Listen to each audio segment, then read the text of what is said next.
All right, good morning, everybody. Why don't we get started? This is an important lecture today because what I'm going to try and do is kind of bring things together. From our studies of higher level brain functions, brain areas important for declarative memory, memories for facts and events, as we learned from this man, patient HM. And identification of these key medial temporal lobe structures that are critical for declarative memory. So we talked about these areas. Many people are interested in these kind of high-level mental processes, and we're starting to try and pinpoint these mental processes into brain structures and brain circuits. This was kind of the first big one, medial temporal lobe structures and memory. And then, of course, we moved on to the structures involved in fear conditioning, and here we focused on this structure here, the amygdala. Okay, so that's neuroscience, neurobiology, doing lesions, trying to figure out whether there's selective impairments by specific lesions. But what I hope you are starting to think about is, well, okay, so now we know that medial temporal lobe is important for declarative memory and amygdala is important for fear conditioning, because if you damage these two, you don't get either declarative memory or you don't get fear conditioning. But what exactly are these brain structures doing? What are the cellular, what are the synaptic underpinnings of this? And for this, we go back to, we talked about not just the hippocampus and the amygdala, but we talked about multiple brain areas that are important for various kinds of plasticity. But what we want to ask is, what exactly is happening here at the synapse that underlies these higher level cognitive functions? So this is really what fascinates many people about neuroscience, and I would venture to guess that that's why many of you came to take this class. We're at the crossroads of neurobiological or mental functions, higher mental functions, and biology. What is the biology underlying declarative memory function? What is the biology underlying fear, our understanding of fear? And for that, we go back to the synapse. So here we're going to go back and use everything that we learned about the basic synaptic functions and ask, well, what could change at this level, at the cellular level, let's say, to enhance a synapse? So fear conditioning is an enhanced response, for example, to an auditory stimulus. What might be happening here that could enhance a synaptic response, if we assume that synaptic responses and cellular responses are underlying this plasticity that we learned about in fear conditioning? So as you remember, we have presynaptic and postsynaptic elements. Can anybody give me some examples of changes that might occur at the presynaptic element that might either enhance synaptic transmission or decrease synaptic transmission? What's happening here? Anything, any scenarios, what can change in the presynaptic terminal to either enhance synaptic transmission or decrease it? Any ideas? Yes. Perfect. Increase or decrease in the amount of calcium coming in this voltage-gated calcium channel. That's perfect, because we're going to come back to exactly that modulation right there. So if you increase the amount of calcium coming in through these voltage-gated calcium channels by, for example, putting more channels in there, what would that do? What would increasing calcium do to the presynaptic terminal? Any ideas? Yes. Very good, yes. A lot more, she said, so when more calcium comes in, that would allow more of these synaptic vesicles to fuse with the presynaptic membrane and let out more neurotransmitter. Why? Because calcium is the secret ingredient here that is causing these vesicles to fuse. And of course, if you have fewer calcium, voltage-gated calcium channels and less calcium comes in, you have less of a signal and less of these synaptic vesicles will fuse. Okay, that's great. Let's hop over the postsynaptic membrane. What do you think? So here, what do we have here? We have receptors for the neurotransmitters. Can you think of ways in which changing something about this postsynaptic membrane would change synaptic transmission.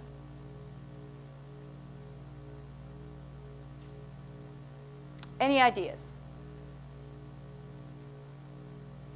What could you change about the postsynaptic membrane?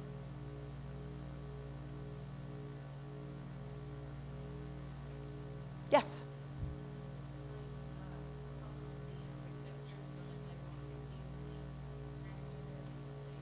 Perfect. You can block the receptors. So if you have a receptor antagonist, or you could pull them out of the postsynaptic membrane, that will decrease your response. Conversely, you can shove more receptors in the postsynaptic membrane, and that will give a bigger response on this postsynaptic side. We talked about excitatory postsynaptic receptor potentials and inhibitory postsynaptic potentials. Changing the number or the efficacy of these receptors on this postsynaptic side will change the EPSP or the IPSP depending on what those channels are doing. Okay, so you can see that this is going to be certainly going to be one of the things that we'll go back to, and we will certainly be talking about pre and postsynaptic membrane mechanisms on the final exam, because we're really trying to pull it together in this lecture. Okay, so those are great examples. Now let's just go over all the possible examples of things that might happen. So first, physiological changes at synapses may store information. I say that because we assume that all of these mental processes, declarative memory, fear conditioning, emotional processing, are all happening because of electrical activity and synaptic activity. So physiological changes at synapses may store this information, this new declarative memory or new fear conditioning that you're learning. The changes could be presynaptic, postsynaptic, or both. Actually, you could imagine that mechanisms can both increase the number of voltage-dependent calcium channels and increase the number of receptors, excitatory receptors on the postsynaptic side, and that would really ramp up the synaptic response at this particular synapse. So it can be presynaptic, postsynaptic, or both.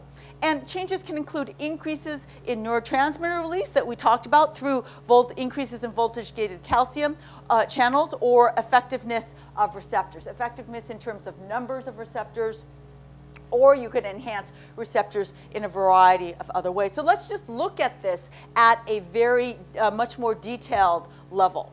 So here is your typical synaptic terminal, axon terminal, presynaptic terminal. Dendritic spine is the postsynaptic terminal, and you have this postsynaptic receptive area. This has receptors in it. So just imagine that this little section right here is full of receptors. And with a stimulation of this one axon at the level of the dendritic spine, you get a postsynaptic potential. This is actually an excitatory postsynaptic potential. We're measuring,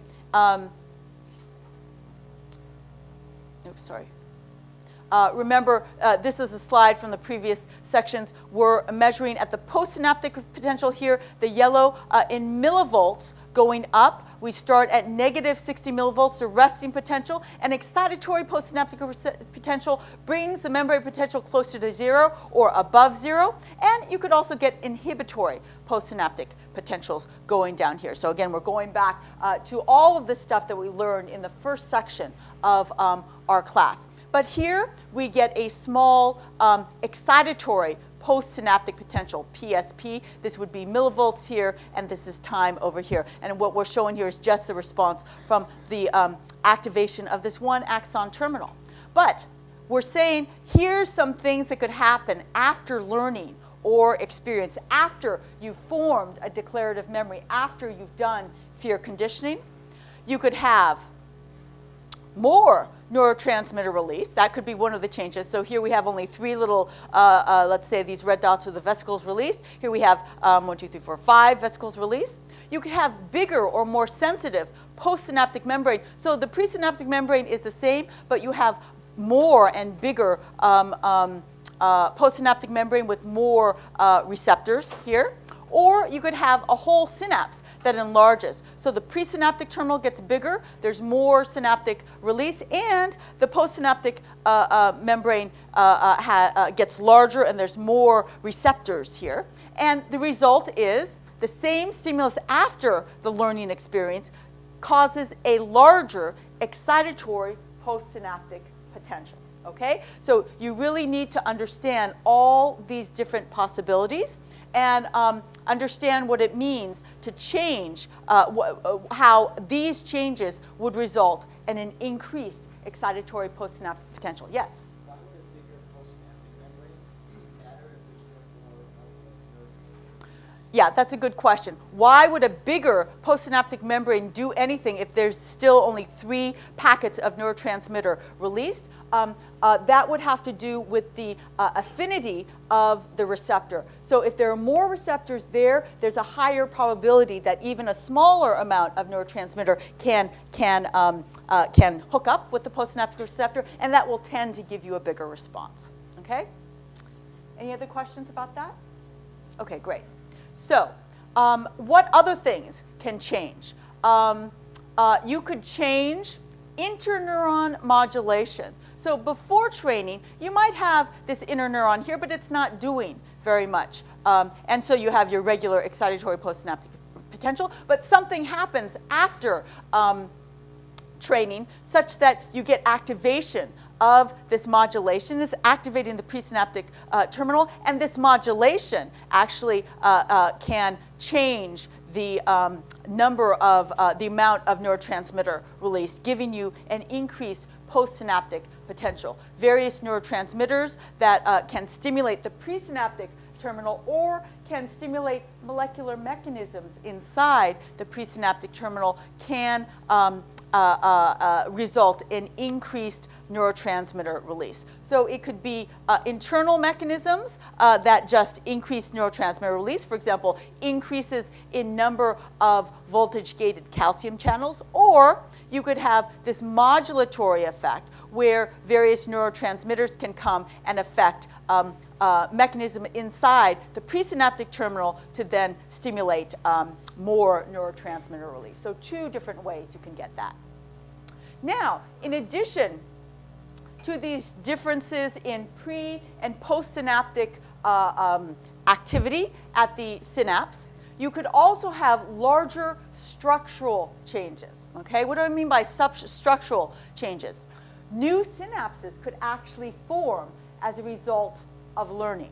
Okay, and or something could be eliminated as a result of learning, and we're going to be talking about particularly elimination. Specific examples of neurobiological systems where we can demonstrate this elimination with a certain form of learning. And training or experience might also lead to synaptic reorganization. So what does that look like at the synaptic level? You could form new synapses where there are only 2 synapses to this target area, and now this synapse, this axon develops a little axon sidebar, and you get excitation of both these possible terminals here. So new synapses to this target area are formed. You can get rearrangement of synaptic input, where this axon has inputs to 2 postsynaptic terminals, this only has 1, and then it rearranges so that this one kind of retracts and then this one goes here. So this one, this particular axon will have a larger influence, and this axon has a smaller influence. So that would be an example of rearrangement. Now, using these examples, particularly formation of new synapses, rearrangement and decrease and retraction of synapses, let's just go back and think about how this might work in examples that we've already talked about in neuroplasticity. So how does these examples apply to situations we've already discussed from previous lectures? And let's now go back to our somatosensory plasticity example, where we had this animal with usually 5 digits, 1, 2, 3, 4, 5. The 3rd digit here was removed surgically. And we have what we called an expansion of the cortical representation. So this is a representation now of the part of the cortex that responds to D5. D4 has expanded into what used to be the D3 region. D2 has also expanded into what has been the D3 region, and D1 is right here. So what might be happening here as you see? What might be the cause of this expansion in the examples that we just talked about? What could change as a function to make this happen? Yes? So T4 and T2 would create more synapses between the cells and would retract.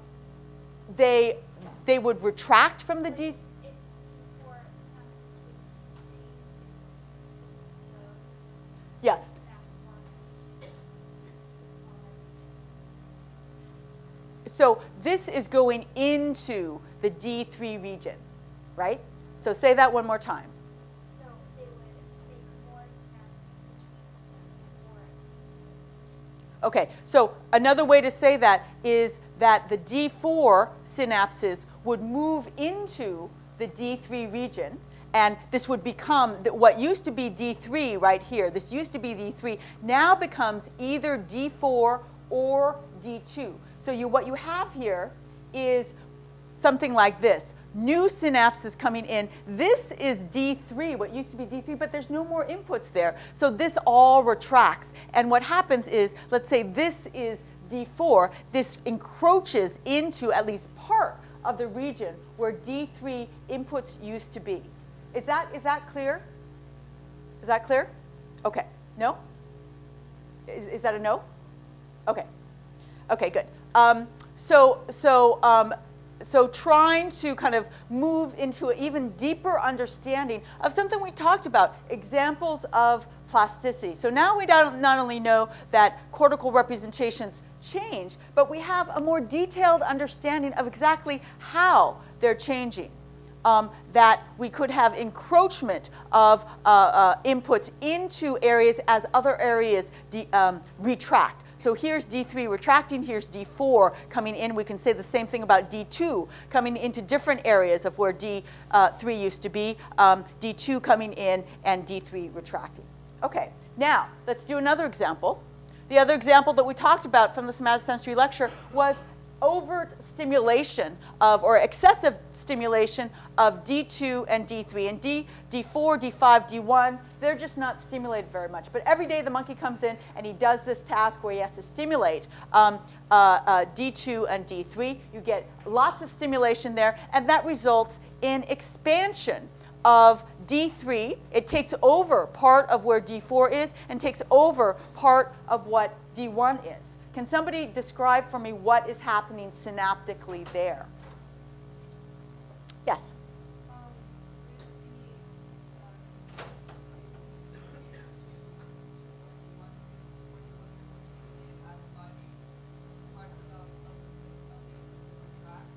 Yes. Exactly. So it's exactly the same example, same kind of situation as the previous one. You get retraction of the D1 inputs, and the D2 come and innervate this area and expand out into it. And here you get retraction of D4 and expansion of the D3 into this input.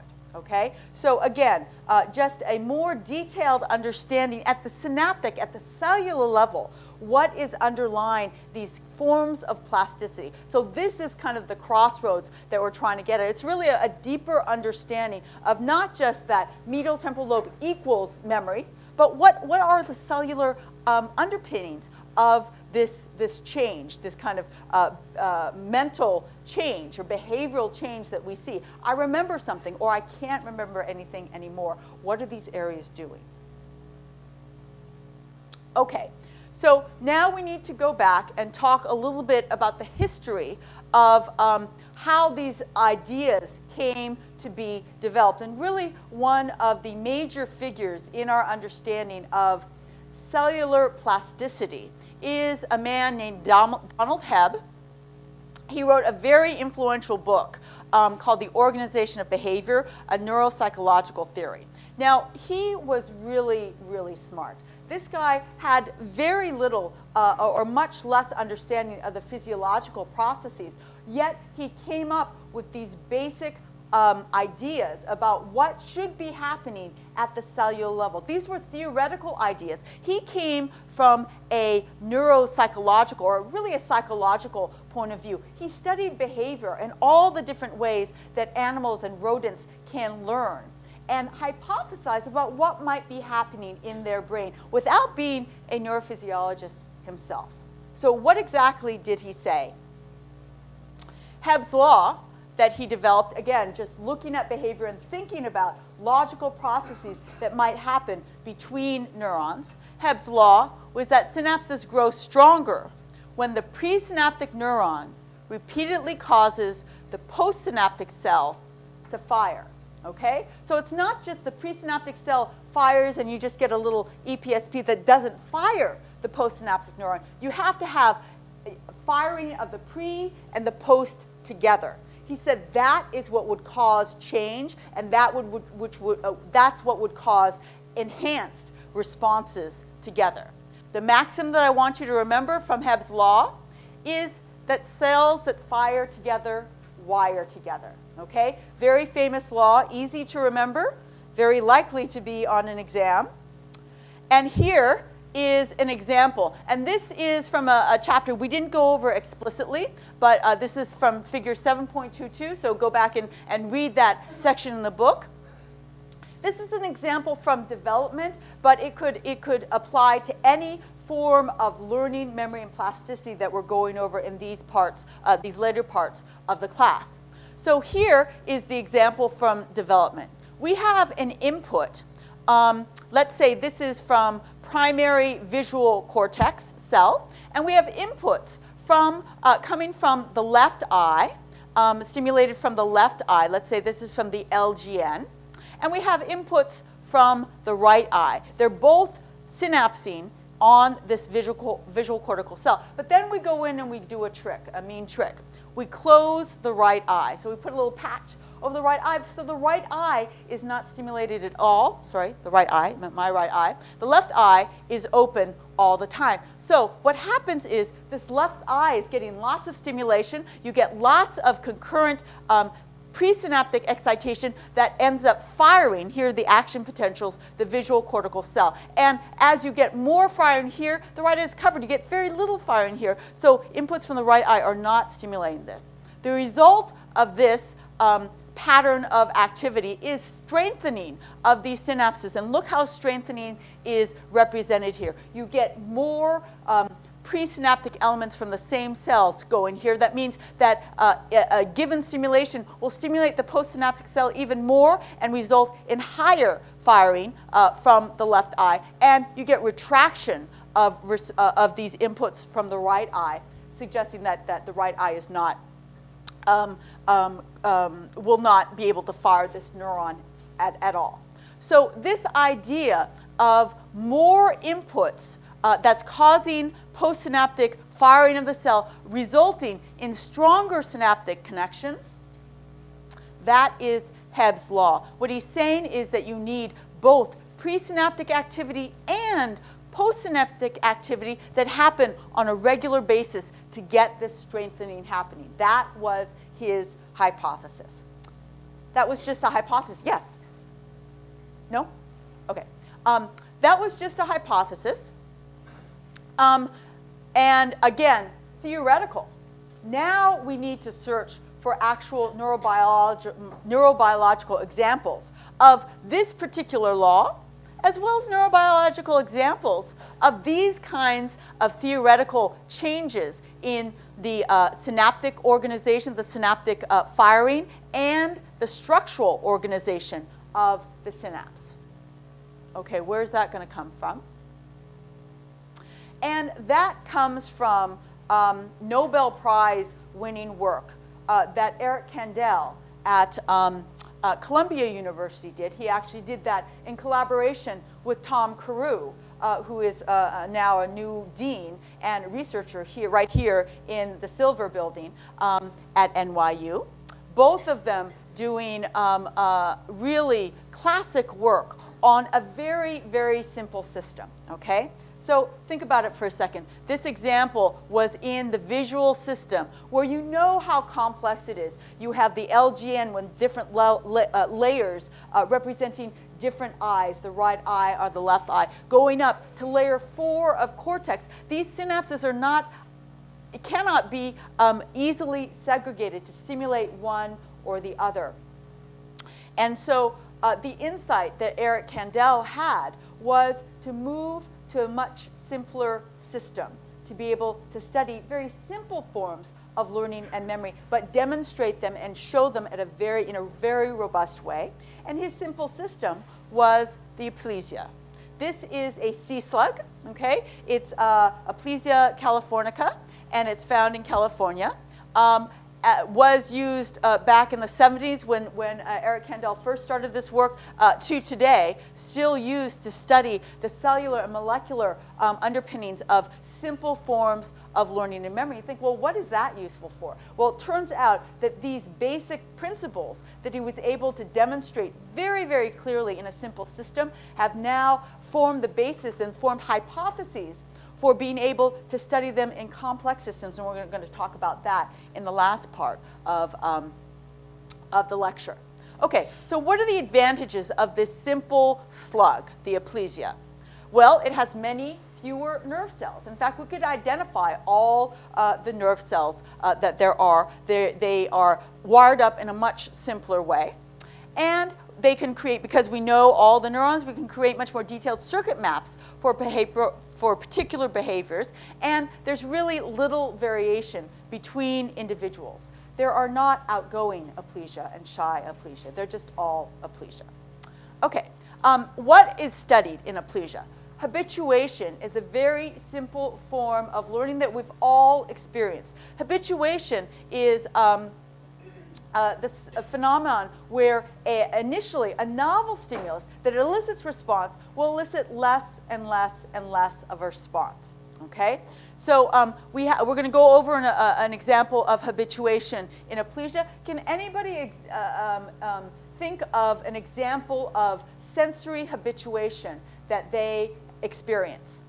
Some stimulus that's new at first, and then you just don't get used to it at all, and you just stop responding to it at all. Not nearly as effective. Yes?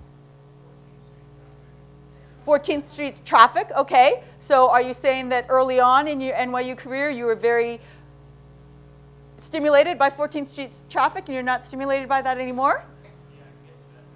Oh, hearing. Okay, so perfect. Auditory habituation. So the traffic on 14th Street kept him up early. It was activating his auditory system, not allowing him to sleep.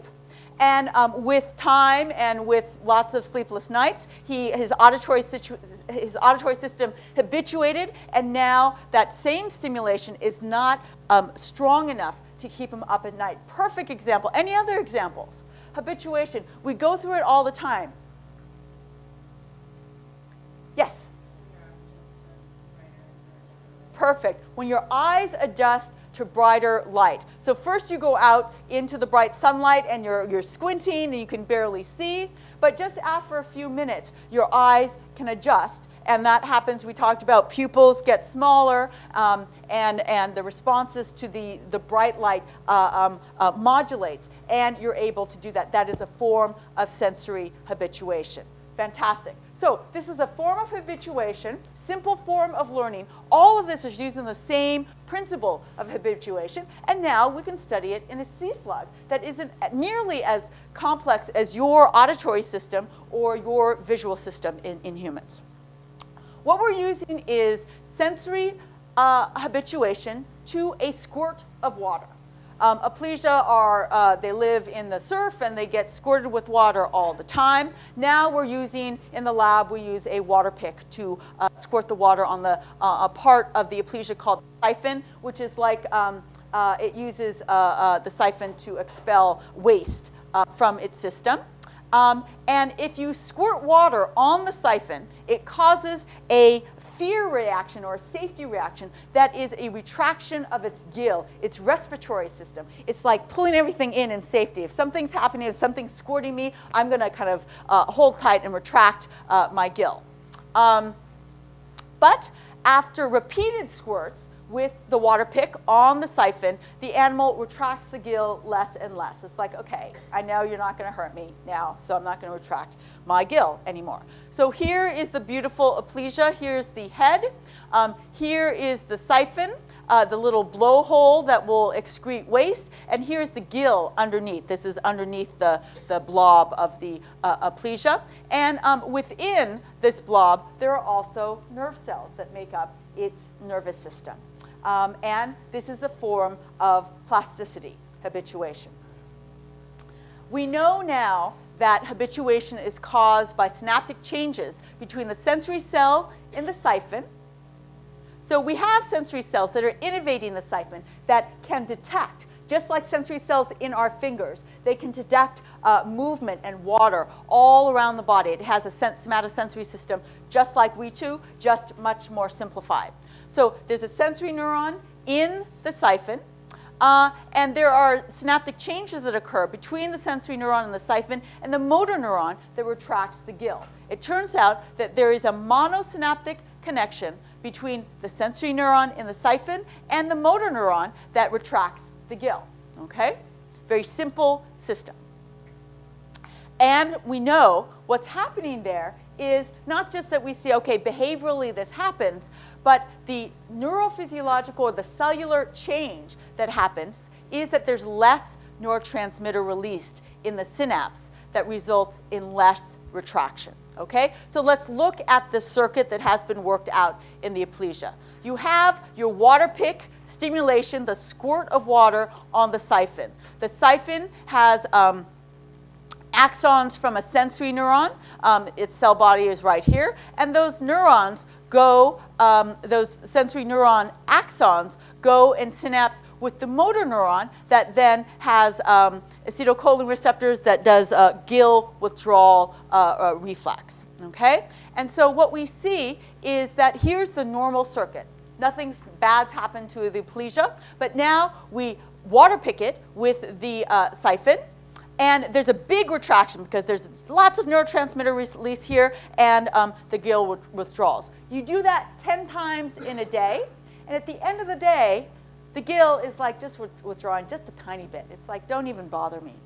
And we can go in and look at exactly what's happening here. And what we see is actually what they did is physiological studies at these neurons, very detailed intracellular studies. And what they found was there was a change and a decrease in the sensitivity of the calcium, of the voltage-gated calcium channels.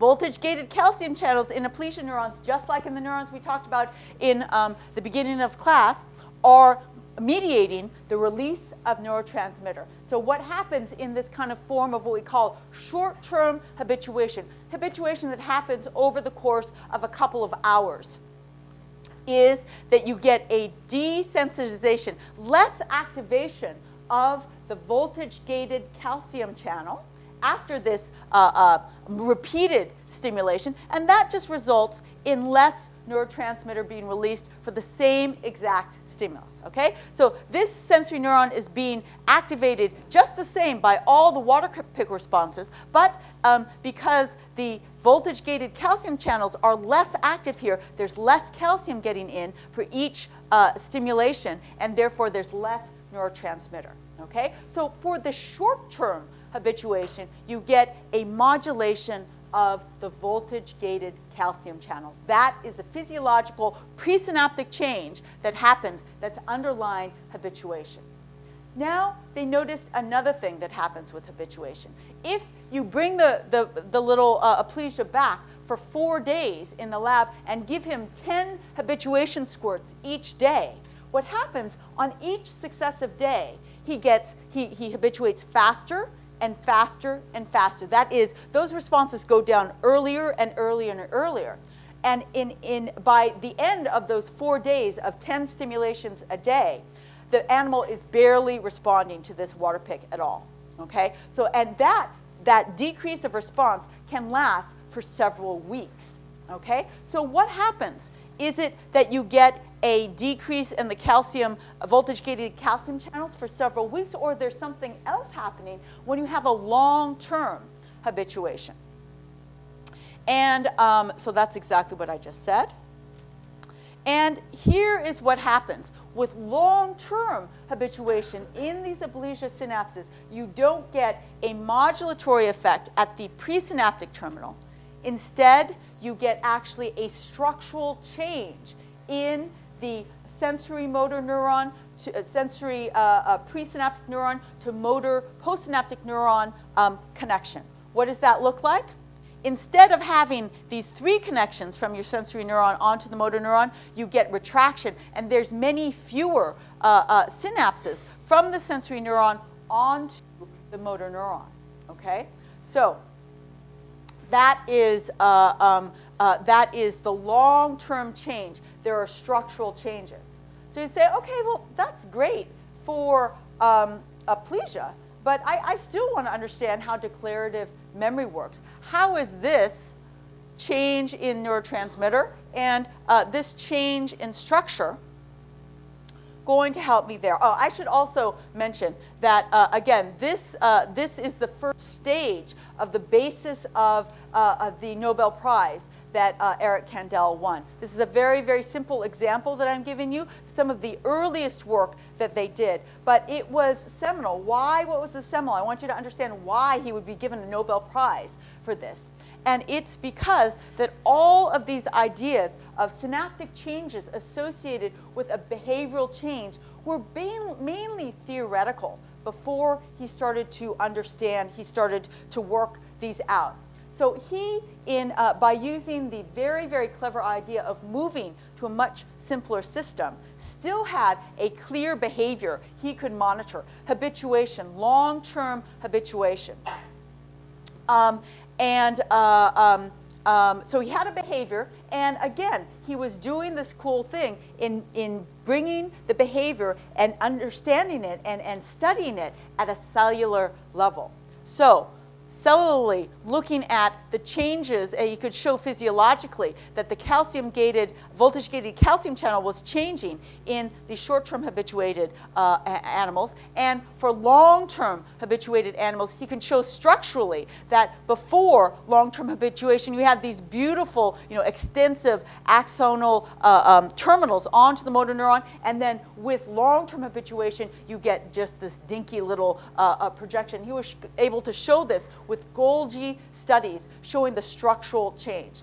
Again, this was really, for the first time, bringing the structural, behavior to the level of a cellular understanding. And we won't have time to this, but the other reason why he won the Nobel Prize is he didn't only look at the cellular functions, the anatomy and the kind of cellular voltage-gated functions, but he was able to go deeper and look at the molecular changes that are happening both presynaptically and postsynaptically and identify some of these molecular cascades that are also changing long-term. We'll get into a little bit of that at the end, but I just want you to appreciate that this came at a critical time. This was seminal new information, and it was really an acknowledgement of what a amazing idea it was to bring all of these ideas to a simpler system and to be able to show cellular things at a simpler level. And of course, all of these principles that he was able to show in this simple system can now be shown are now being studied as hypotheses in more complex systems. Yes? So, in this specific example, there was nothing postsynaptic that changed. It was all pre. Yes, these examples are presynaptic changes. There are postsynaptic changes that I'm not going over, but these examples are all presynaptic. But in the simple Aplysia, as in the more complex systems that we'll talk about, the hippocampal slice system, changes are typically include both presynaptic and postsynaptic. But the simple example that they were, some of their first examples were mainly presynaptic. Okay, so we want to go from this simple Aplysia that won a Nobel Prize, great, lots of new ideas and great pathways identified there. But what we really want to understand is what's happening in my hippocampus, in my entorhinal cortex, when I'm learning something new. As you guys are learning all this information about cellular underpinnings of learning and memory. This is an episodic memory that you will be tested on at the end of the class. What is happening in your hippocampus that is allowing you to take this in, to understand, and hopefully to be able to recall it perfectly in at our final. Okay, and there is a very important phenomenon that was discovered in the 1970s that gives us a clue as to some of the cellular properties that may be working at the level of the hippocampus. This phenomenon was discovered in actually the rabbit hippocampus as they were doing stimulation and recording experiments in the hippocampus. And the phenomenon is known as long-term potentiation. Long-term potentiation, or LTP, is defined as a stable and enduring increase in the effectiveness of a synapse, okay? So we talked about habituation, that is a decrease of synaptic efficacy. Here we're talking about LTP, which is a long-lasting increase in synaptic efficacy. And the secret was they were looking at responses to a brief stimulation, so they would stimulate axons within the hippocampus and record in cell body layers and record the response. But then they gave a special kind of stimulus called a tetanus. This is a brief increase in electrical stimulation. It's actually multiple bursts of activation. So you can give a little burst, single, single, single, and just look at the response. And the responses to these single, short stimulations will not change. A tetanus is like high frequency stimulation multiple times, like 100 hertz, stop, 100 hertz, stop, 100 hertz, stop. It is multiple high frequency stimulation. And it tends to trigger thousands of action potentials. When they use this pattern of stimulation, they didn't do it all the time. They did it for a relatively short period. They gave a tetanus, this a short acting high frequency stimulation. And then they went back to giving the individual stimulations. And those responses to the individual stimulations then increased, and they stayed up for a long time. That increase in response is called long-term potentiation. And first I'm going to show you where exactly they did these recordings and stimulations in the hippocampus, and then I'll show you what it looks like on a graph. Okay, so we're talking about recordings in the hippocampus. Here is your rodent. This could be a sheep brain as well, the C-shaped hippocampus here. We're taking a horizontal cut and we're looking at a slice of hippocampus that looks just like this. Now here, when we talked about the parts of the hippocampus that were abnormally kind of lined up in schizophrenia, if you remember for our last lecture. I told you about the different subfields of the hippocampus. So now I'm actually going to ask you to learn these different subfields. Here are different cell layers. It's kind of a 2C configuration, one C here and another C here. These yellow, orange areas and green areas are filled with cell bodies. And so this part of the C, the middle part of the C, is called the dentate gyrus. Okay? The dentate gyrus, the next structure moving along the next C, is called area CA3 and area CA1 here. You don't have to learn CA2. CA2 is very, very small. So we have dentate gyrus here, cell bodies of the dentate gyrus. Then we move on to the cell bodies of area CA3 and area CA1. CA are subfields of the hippocampus. It stands for cornus ammonis, which is refers to horns of a ram, because people thought that these looked like kind of ram's horns. And what you need to know is that the cell bodies within the dentate gyrus are called dentate gyrus cells, and their axons are called mossy fibers because the axons look like moss. They're so intricate in the axon terminals. these dentate gyrus cells terminate via the mossy fibers on area CA3.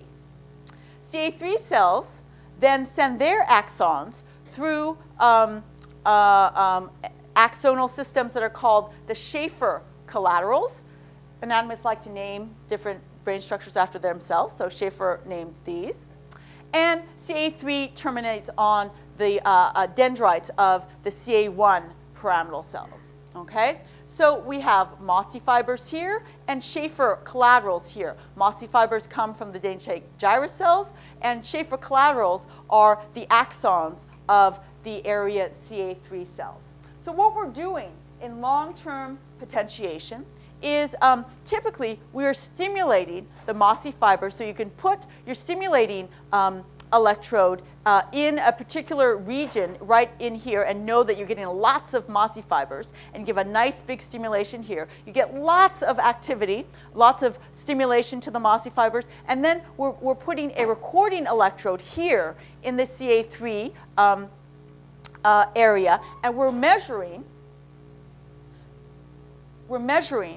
the postsynaptic potential, the excitatory postsynaptic potential, not just of one synapse, but of the full population. This is called the population excitatory postsynaptic potential, or EPSP, population excitatory postsynaptic potential. And so you can imagine with a strong stimulation in those mossy fibers, you'll get a huge EPSP, or population EPSP. And what we're going to be doing here is measuring the slope of this response. This is a response in millivolts over time, and we can measure the slope of the response. So if you have a really high slope, then that means it's going up really fast. If you have a low slope, then it's not a very strong reaction.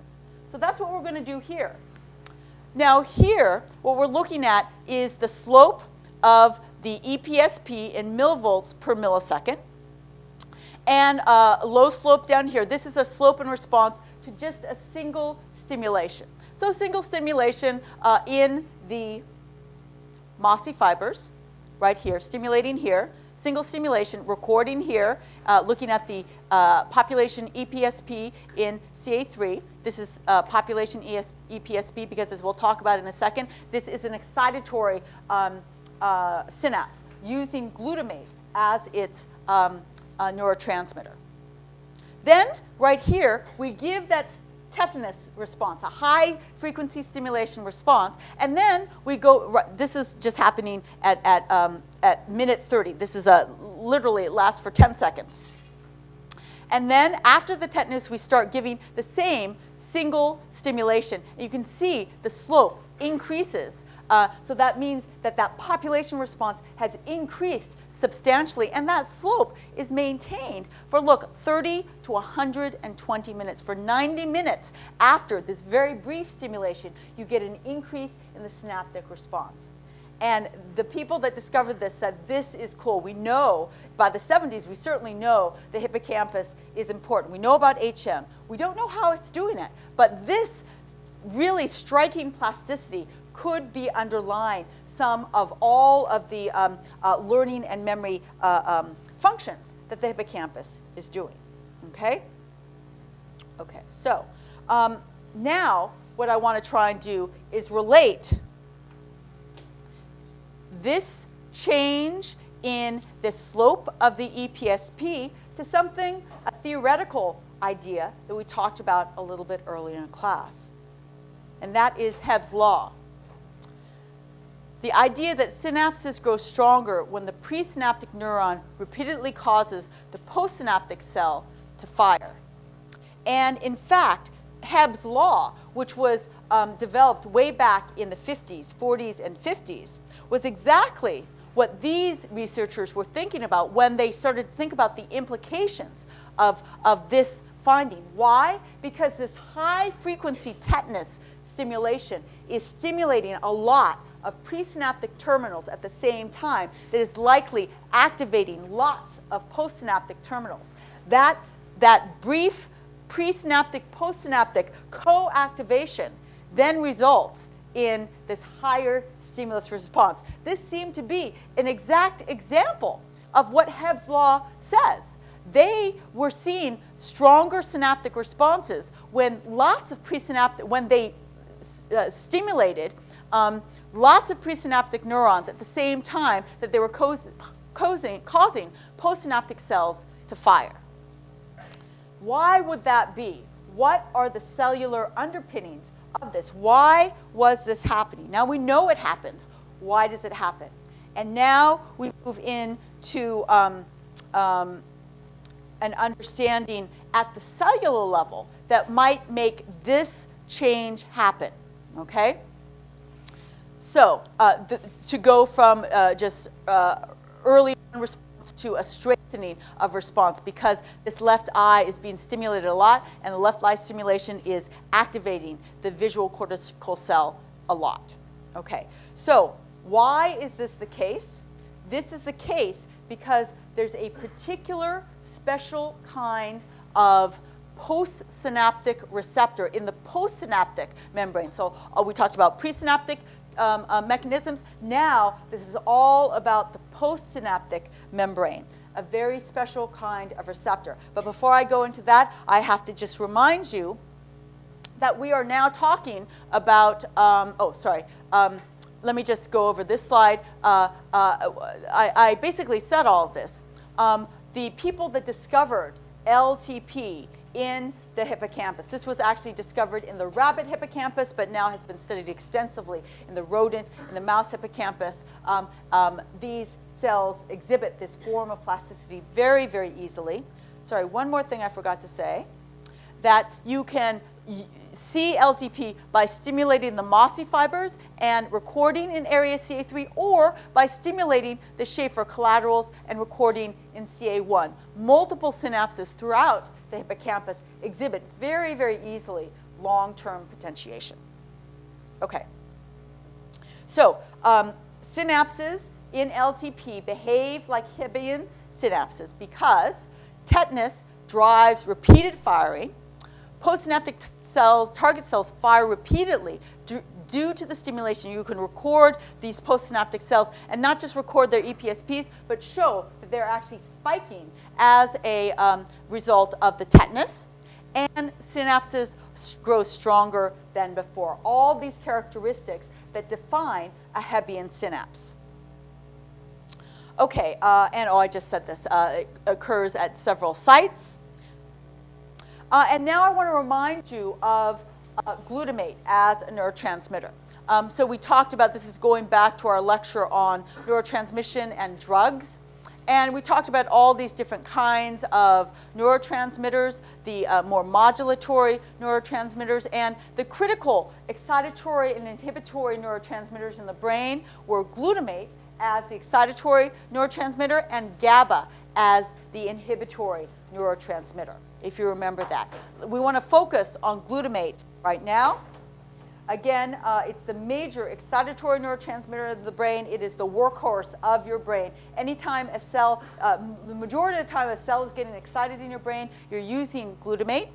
And we know that there are at least two critical types of glutamate receptors. Remember, we talked about different kinds of dopamine receptors, different kinds of acetylcholine receptors. There are two key kinds of glutamate receptors that will be play a big role in our understanding of LTP. One uses AMPA, and the other uses NMDA. There's actually three: AMPA, kainate, and NMDA. We're going to talk about two major kinds of receptors: the AMPA receptors and the NMDA receptors. Those are the two main glutamatergic receptors I want you to be familiar with, and it'll be clear from the next few slides. Okay. It turns out that the CA1 region has both NMDA and AMPA receptors. What happens is glutamate that's coming from the Schaefer collaterals. This can be CA1 and CA3 have both NMDA and AMPA receptors. So what I'm going to be telling you about the CA3 CA3 to CA1 synapse is also true for the dentate gyrus to CA3 synapse.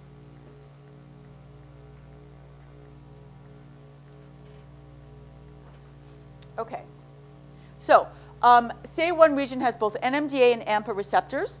Glutamate first activates AMPA receptors, but NMDA receptors don't respond until something special happens. So let's just look at the picture first.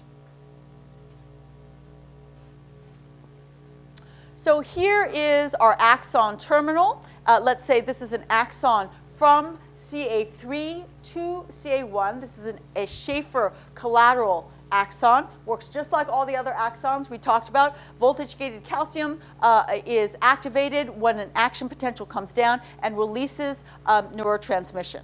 Now, in normal neurotransmission, most of the receptors that are activated are AMPA receptors. AMPA receptors let sodium in. Sodium will depolarize the cell. Okay, so again, going back to all of our synaptic mechanism stuff, you really do need to understand this to understand the full explanation of LTP. So in normal synaptic transmission, glutamate is activating the AMPA receptor, and the NMDA receptor is still here on the postsynaptic side, but under normal conditions, NMDA is not active. Why? Because it has a blockade within this receptor of magnesium. Okay? So magnesium keeps it blocked, usually, during normal synaptic transmission, and you get activation, sodium coming in. The thing that will get the NMDA receptor going, and this is the special thing to get LTP, you need NMDA receptor activation. That means you need somehow to get this magnesium blockade out. Mg2+ refers to magnesium. How do you do that? You do that by getting so much activation in the postsynaptic membrane by the regular AMPA receptors that you increase the depolarization of the postsynaptic terminal so much that the magnesium block is relieved. So if this postsynaptic terminal depolarizes to a certain level, then magnesium will pop out of here and the NMDA receptor will become active. How would you do that? You would do that by getting a whole bunch of glutamate out here to really activate all possible AMPA receptors. You could also do that by not only activating this little dendrite, but all the dendrites on this axon that are receiving inputs from CA3. So you can imagine that when you put a stimulating electrode and titanically stimulate with high frequency the Schaefer collaterals, you're going to be getting a huge depolarization of lots of this postsynaptic membrane. First, because AMPA receptors, all possible AMPA receptors are being activated, and then that gets up the postsynaptic membrane potential so high because sodium is coming in that all the magnesium pops out of the NMDA receptors. Okay, so now we have magnesium out. It's unblocked of the NMDA receptors. What's so great about that? Once magnesium is out of the NMDA receptors, what happens is you get calcium that comes in through the NMDA receptors. Okay? Calcium will also help depolarize the postsynaptic membrane, but more than that, calcium works to do something special. Calcium will actually activate different second messenger pathways. We talked about second messengers in the metabotropic receptors. Calcium is a very, very important signal here, and it is going to activate a second messenger system called the CAM-K2 system. You just need to know that name. It's a second messenger molecular cascade system within the postsynaptic membrane of the cell. This is now we're in area CA1. Big deal. Now we have CAM-K2 activated. What does that do? Well, that does something very special. there are internal stores of AMPA receptors. These are the green regular AMPA receptors in this postsynaptic membrane. What activation of CAM-K2 does is it then sends a signal to these AMPA receptors to insert into the postsynaptic membrane. So once you get more activation of the postsynaptic membrane such that the potential increases, you get calcium coming in. Calcium activates CAM-K2, a second messenger system, that will then tell more AMPA receptors to insert into the postsynaptic membrane. And what is that going to do? What does more AMPA receptors do? What will that result in, do you think? I now have more AMPA receptors in the postsynaptic membrane. What's gonna happen? Yes? More glutamate can bind with the postsynaptic AMPA receptors, and so we have more glutamate binding. What happens then? More activity. Why? Because activation of the AMPA receptors lets in more sodium. Okay, so if you have just more of these AMPA receptors, even the same amount of glutamate will cause a higher deactivation, depolarization of the neuron, and that hopefully makes it clear why you get this long-term thing. This is a structural change. I now have significantly more AMPA receptors in my postsynaptic membrane. They're not changing, they're not going away. They've been inserted now, and so now with the same stimulation, I'm getting more of a postsynaptic activation, okay?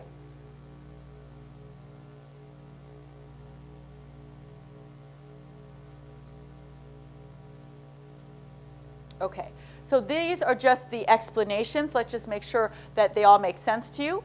NMDA receptors at rest have a magnesium block on their calcium channels. After partial depolarization, the block is removed. Partial depolarization happens when the AMPA receptors are activated, letting sodium in and depolarizing the postsynaptic potential. This removes it allows the magnesium block of NMDA receptors to be removed and allows calcium to enter in response to glutamate. And so here we have, does it show? Okay, here we have more AMPA receptors in the same postsynaptic membrane, causing a change in activation. So now we have, even in mammals, even in this complex structure like the hippocampus, we have a cellular model for how neural responses can change and how they can change pretty long term. This is a structural change, at least in the number of receptors in the presynaptic terminal. Now, are we able in the hippocampus to show, just like we did in Aplysia, retraction of particular axons or addition of axonal components? And the answer is no. Why? Because the hippocampus is still, in the mammal, is still too complex to be able to see. It's like looking for a needle in the haystack. But this model of AMPA and NMDA provides a cellular basis for Hebbian plasticity in the mammalian hippocampus, and that has been for a long time our model for starting to understand how the hippocampus can change in response to new learning. Okay? Now, I haven't told you at all how to relate this LTP to your learning, what an NMDA receptor does. So you all just learned what an NMDA receptor does, and you'll be able to answer, hopefully, some questions about that. That is new learning. That is dependent on your hippocampus. Can I tell you exactly how LTP, are you all going through LTP right now? Still unclear. This is still a model. But it gives you a flavor for the kinds of approaches that we're trying to use to understand the cellular basis of learning and memory. Let's see. Okay. Okay, any questions? This is a complex set of responses. But I need you, and I will be testing you definitely on LTP and how AMPA and LTP contribute to Hebbian plasticity. You're going to have to tell me, probably in an essay, how that is the case. Anybody have any questions right now? How that relates? Why NMDA allows you to have Hebbian-like plasticity? Can anybody tell me why is the NMDA receptor so important for Hebbian plasticity? Why does it explain it? Yes? It allows more AMPA receptors to be activated and therefore to neutralize the Right. It allows more AMPA receptors to be activated. More generally, and this is a very important point, how do we relate the NMDA and AMPA story to the Hebbs Law? That you have to have both presynaptic and postsynaptic cells firing at the same time. Well, you have to have presynaptic and postsynaptic cells firing at the same time because you need not only presynaptic activation, but you need enough activation of the postsynaptic cell to get the magnesium block. So that implicates that this is highly active. There are lots of activations here, probably causing spiking. So this the features of this channel, that it has a magnesium block until there's enough activation in the postsynaptic terminal, actually is a perfect explanation for Hebbs Law. You need pre- and postsynaptic activation concurrently because you need to get enough momentum, electrical momentum going in the postsynaptic neuron to pop that magnesium out. So actually, when they discovered the NMDA receptor, it was a really elegant confirmation of the theory that Hebb came up with before he had any idea of AMPA receptors and NMDA receptors. He just had this theory. But this receptor and the features of the receptor, that it's not active until there's this postsynaptic activation, explains perfectly Hebbs Law. Does everybody get that? That Hebbs Law requires both pre- and postsynaptic activation, and that's exactly what you need to get activation of NMDA. That's why the NMDA receptor is a perfect kind of explanation for Hebbs Law. Okay, think about that. Ask me later if you want to, if you need to. Very, very important concept, and we will be talking about modulation of memory on Monday.